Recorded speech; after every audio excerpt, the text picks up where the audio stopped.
नमस्कार मित्रमैत्रिणींनो, स्वामी समर्थ. आरोग्यदायी टिप्स, सुंदर निरोगी आयुष्यासाठी रोज वापरा या नवीन टिप्स. चला तर मग व्हिडिओला सुरुवात करूया. नंबर 1, फ्रीजच्या पाण्याऐवजी माठातील पाणी प्या. फ्रीज मधील थंड पाणी शरीरासाठी हानिकारक असते.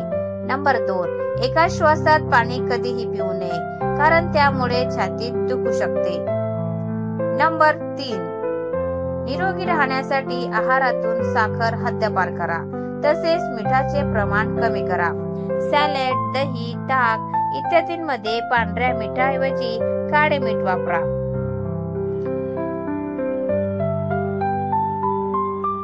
नंबर 4, रोज सकाळी हिरव्या गवतावर अनवाणी पायांनी चालल्याने दृष्टी सुधारते. सकाळी उपाशी पोटी पपई सेवन करणे खूप फायदेशीर असते. नंबर 6, रात्री अंधारात झोपल्याने डिप्रेशनचा धोका कमी होतो. फॅटी लिव्हरच्या रुग्णांनी दूध पिऊ नये. दातांनी नखे कुरतडू नयेत, यामुळे नजर कमकुवत होते. टोमॅटो सूप प्यायल्याने वजन कमी होते. तसेच सूप डोळे त्वचेसाठी खूप फायदेशीर असते. सकाळी उठल्याबरोबर मोबाईल वापरल्याने डोकेदुखीचा त्रास होतो. रोज गुळाचे सेवन केल्याने चेहऱ्यावरील काळे डाग निघून जातात आणि पिंपल्स कमी होतात. वारंवार लघवी होत असल्यास भाजलेले हरभरे खावेत. तोंड भरून अन्न खाऊ नये, त्यामुळे पोटाची चरबी वाढते. रोज सकाळी उठल्याबरोबर केस विंचरल्याने ते मजबूत होतात. दुधामध्ये वेलची मिसळून प्यायल्याने थकवा कमी होतो. जेवताना अन्नाचा वास घेऊ नये, त्यामुळे अपचन होण्याची शक्यता असते. रोज काही वेळा नखे एकमेकांवर घासल्याने रक्ताभिसरण सुरळीत होते आणि केस गळणे थांबते. दिवसातून 1 वेळा दह्याचे पाणी प्या. दह्याचे पाणी यकृत स्वच्छ करण्याचे काम करते. पेरू खाल्ल्याने आळस आणि डिप्रेशन कमी होते. स्वतःला थोडं सामाजिक बनवा.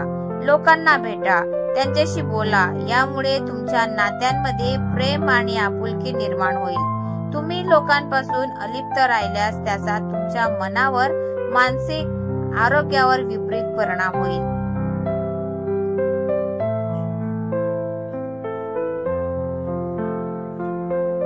पोटाशी संबंधित कोणताही आजार असेल तर आहारामध्ये मसूर डाळीचे प्रमाण वाढवा. हा उपाय करून फरक पडत नसेल तर डॉक्टरांचा सल्ला घ्यायला सुरू करा.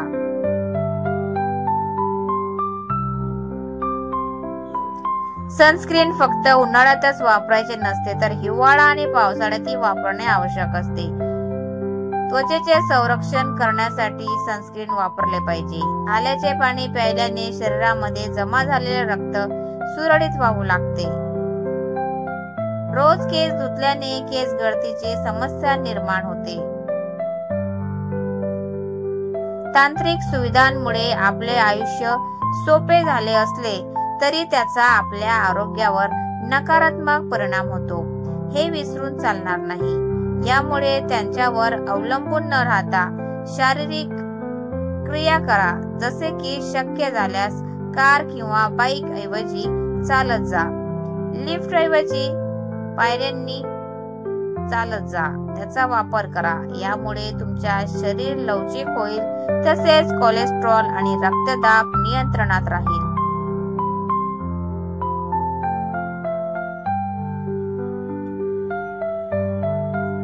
भात फ्रीज मध्ये ठेवून जास्त दिवस खाऊ नये, यामुळे पोट खराब होण्याबरोबरच इतरही आजार होऊ शकतात. एकटेपणा टाळण्यासाठी कुटुंब आणि मित्रांमध्ये वेळ घालवा. यासाठी कुठेतरी तुम्ही सहलीचे नियोजन करू शकता.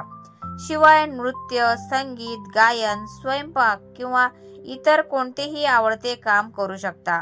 तुमच्या दैनंदिन दिनचर्येत ध्यान आणि योगासाठी थोडा वेळ काढा.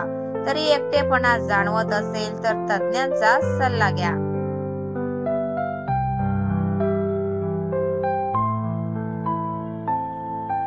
आंघोळीपूर्वी लघवी करणे कमजोर पोटाचे लक्षण असते. पाण्याच्या कमतरतेमुळे ओठ काळे पडतात. जर आपण एकाकीपणाला बळी पडलेल्या लोकांबद्दल बोललो तर भूक न लागणे, वजन कमी होणे, अस्वस्थता जाणवणे, डोकेदुखी, पोटदुखी यासारख्या समस्या यांच्यातही दिसून येतात. त्यामुळे मानसिक तसेच शारीरिक लक्षणाकडेही लक्ष दिले पाहिजे.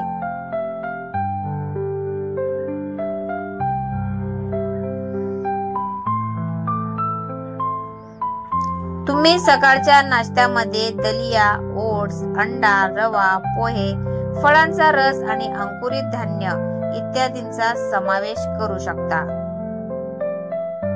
जर एखाद्या स्त्रीला पोटदुखी, अपचन किंवा वारंवार कोणत्याही कारणाशिवाय उलट्या होऊ लागल्या तर ती गंभीर समस्या असू शकते. तुम्ही ते हलक्यात घेऊ नका आणि त्वरित डॉक्टरांचा सल्ला घ्या. कधी कधी ही लक्षणे काही गंभीर आजार किंवा कर्करोग याचे संकेत देत असतात. तो गर्भाशयाशी संबंधित किंवा इतर कोणतेही प्रकारचा कर्करोग असू शकतो.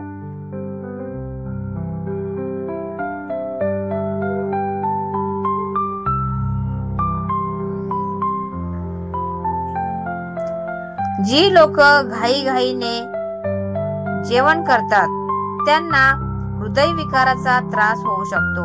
अशा लोकांना अन्न लवकर पचत नाही आणि लठ्ठपणा वाढण्याचीही शक्यता असते. दम लागण्याचीही शक्यता असते. म्हणून अन्न नेहमी हळूहळू चावून खावे. संध्याकाळच्या स्नॅकमध्ये मखाना खाल्ल्यामुळे बद्धकोष्ठता कमी होते. तसेच पोटाचे आजार देखील कमी होतात. मखाना एनर्जी बूस्टर म्हणून चांगले काम करते.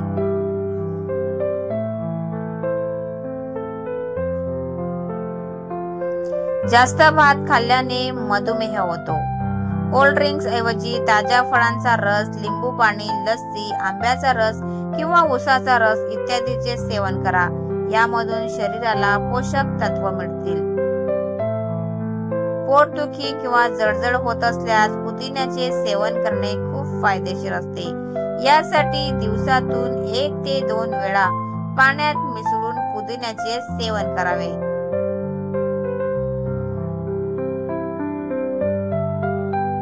जर तुमचे हात पाय काळे पडले असतील तर दुधामध्ये बेसन आणि हळद मिक्स करून हातापायांना लावा. रात्रीचे जेवण झाल्यानंतर लगेच झोपू नये.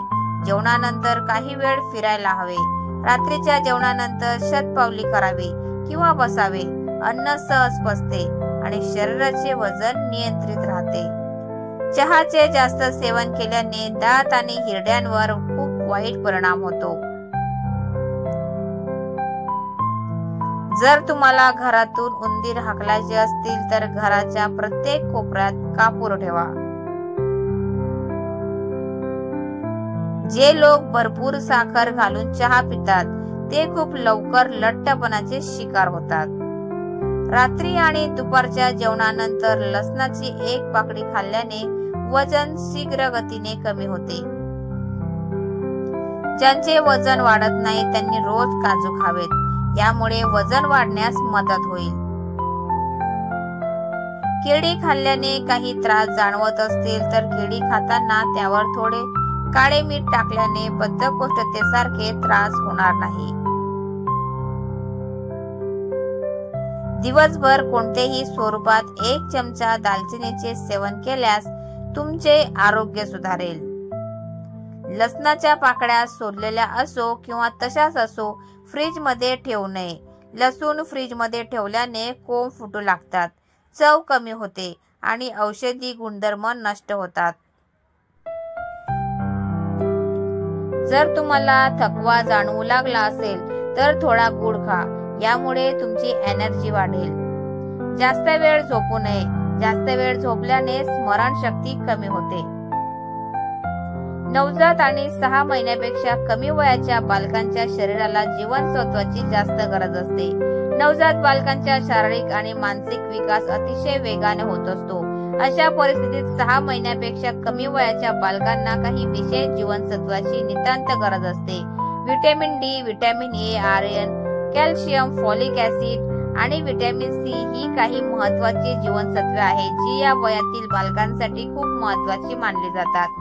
बाळासाठी यापैकी बहुतेक जीवनसत्वे आईच्या दुधातून मिळतात, परंतु व्हिटॅमिन डी साठी थेट सूर्यप्रकाश आवश्यक असतो।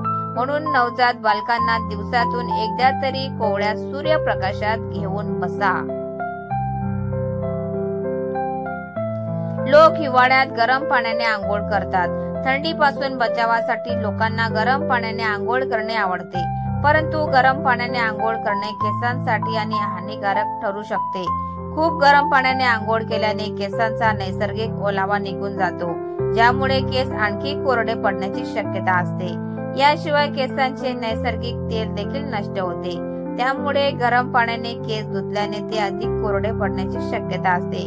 गरम पाण्याने केस सतत धुतल्याने टाळू कोरडा पडतो, ज्यामुळे डोक्यामध्ये खाज येण्याची आणि कोंडा होण्याची समस्या वाढते। तसेच गरम पाण्याने आंघोळ केल्याने केस गळतीचे प्रमाण देखील वाढते। स्त्रियांना मासिक पाळीत अनियमितता असल्यास पुदिन्याच्या पानांपासून बनवलेला चहा प्यावा, मासिक पाळी नियमित होईल। अंड्यामध्ये लिंबाचा रस मिसळून केसांना लावल्याने केस काळे आणि मुलायम होतात। जर तुम्हाला अपचनाचा त्रास होत असेल तर जेवणानंतर ओवा खाणे सुरू करा। तर मित्रांनो, तुम्हाला आजचा व्हिडिओ कसा वाटला प्लीज कॉमेंट मध्ये नक्की सांगा। आणि व्हिडिओ जर आवडला असेल तर व्हिडिओला लाईक करा, शेअर करा आणि चॅनलला सबस्क्राईब करायला विसरू नका। धन्यवाद। Thanks for watching.